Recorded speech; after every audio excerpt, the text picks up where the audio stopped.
recipe with you. This one isn't for something to eat. This is one to actually slather on, and this is my homemade deodorant recipe that I make.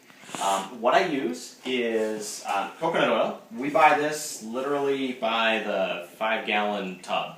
We go through this stuff so much between cooking and using it in our baths and just for eating and on your skin for sunscreen and everything else. It's all wonderful. So take a bunch of it. This is a very inexact recipe. You kind of do it to, not to taste, but to texture.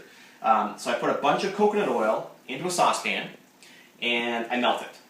And then what I'm going to do from there is I add equal parts of baking soda and arrowroot powder. And the idea behind these is this adds the thickness and the texture to it so that it does a great job for you. So essentially what I'll start doing is I'll add some arrowroot powder, and then I will add some baking soda, and you stir.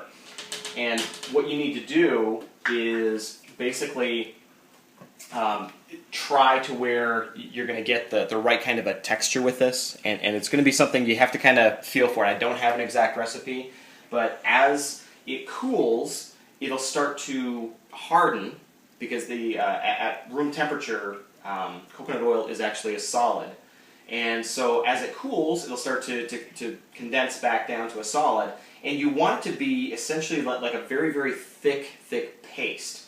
And so what I do in the mornings is when I'm washing up, I will basically with water wash under the armpits and then scoop a little bit of this out of my container and basically pretend like you're in the shower scrubbing down, and you put that on, and it does an amazing job as far as being both a deodorant and an antiperspirant, and you're not putting any kind of horrible, harsh chemicals on you, and it lasts a long time, does a great job, and so just want to share that with you. Anyways, enjoy the rest of your day. Farmer Dan signing off.